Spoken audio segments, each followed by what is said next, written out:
Hello అండి. అందరూ ఎలా ఉన్నారు? ఏం చేస్తున్నారు? నేనైతే చాలా బాగున్నాను. మీరు కూడా చాలా బాగున్నారని, బాగుండాలని మనస్ఫూర్తిగా కోరుకుంటున్నాను. అయితే ఈరోజు మన రెసిపీ వచ్చేసి చికెన్ పులుసు. చికెన్ పులుసులో నేను ఎగ్స్ కూడా వేసి వండుతాను. ఎప్పుడైతే ఈ ఉడకబెట్టిన ఎగ్స్ చికెన్ పులుసులో వేసి ఉడకనిస్తే మనకి ఈ పులుసు అనేది పట్టి ఎగ్స్ అనేవి మరింత టేస్టీగా ఉంటాయి. మా చిన్నప్పుడు అమ్మమ్మ అయితే మాకు ఇలా చేసి పెట్టేవాళ్ళు. ఇంకా ల్యాక్ చేయకుండా వీడియో చూపించేస్తాను. అయితే స్టవ్ ఆన్ చేసి కుక్కర్ పెట్టుకున్నాను. ఇక్కడ ప్రెషర్ కుక్కర్లో 2 టేబుల్ స్పూన్స్ వరకు ఆయిల్ని యాడ్ చేసేసుకున్నాను.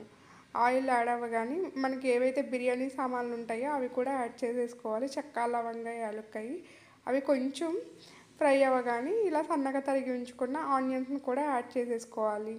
ఇప్పుడు ఫ్రెష్గా పట్టుకున్న అల్లం వెల్లుల్లి ఒక 2 టేబుల్ స్పూన్స్ వరకు యాడ్ చేసేసుకొని ఫ్రై చేసుకోవాలి.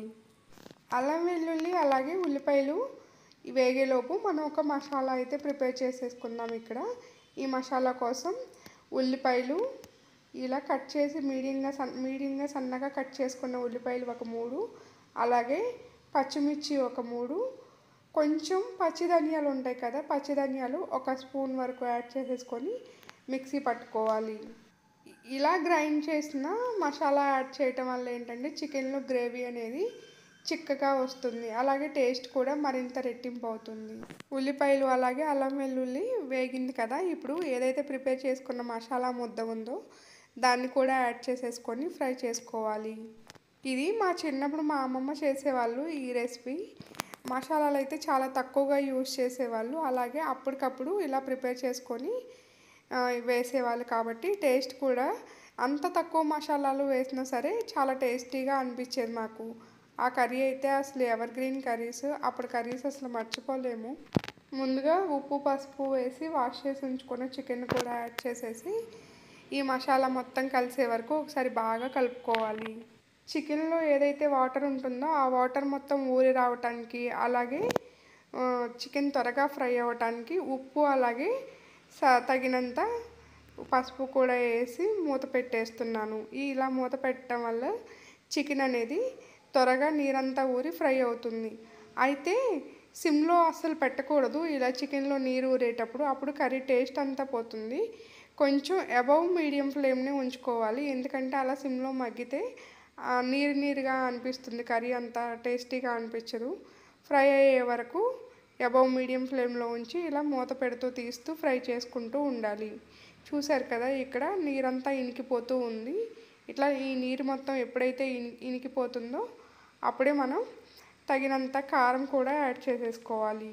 ఎప్పుడైతే చికెన్లో ఉన్న నీరు మొత్తం ఆల్మోస్ట్ ఇనికిపోయింది అనిపిస్తుందో, అంటే 90% వరకు నీరు మొత్తం ఇనికిపోయిన తర్వాత ముందుగా ఉడికించి తొక్కు తీసి ఉంచుకున్న గుడ్లను ఒక 3 యాడ్ చేశాను నేను ఇక్కడ.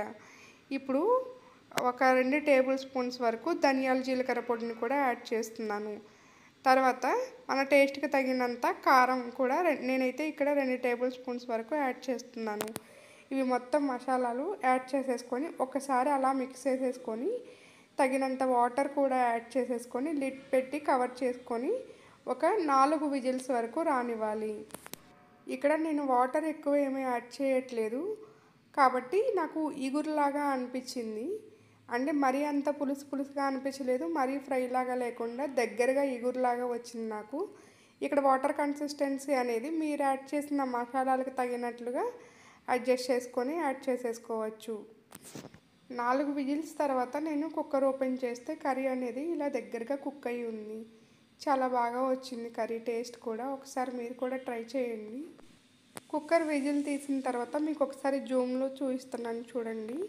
కర్రీలో వాటర్ అనేది చాలా తక్కువగా ఉంది, అట్లాగే దగ్గరగా ఇగురులాగా వచ్చింది. అయితే ఇంకా ఫైనల్గా ఒకసారి కలిపేసేసుకొని గరం మసాలా ఏదైతే ఉందో అది 1 టేబుల్ స్పూన్ వరకు యాడ్ చేసుకోవాలి. కొంచెం ఎండు కొబ్బరి పొడి ఉంటుంది కదా, ఎండు కొబ్బరి పొడి కూడా 1 టేబుల్ స్పూన్ వరకు యాడ్ చేసేసుకొని ఒక్కసారి అలా మిక్స్ చేసేసుకొని స్టవ్ ఆఫ్ చేసేసుకోవటమే. ఛానల్ ఎవరైనా మొదటిసారి చూస్తుంటే ప్లీజ్ ఛానల్ సబ్స్క్రైబ్ చేసుకోండి, అలాగే వీడియోస్ లైక్ చేసి కొంచెం సపోర్ట్ చేయండి. Thanks for watching.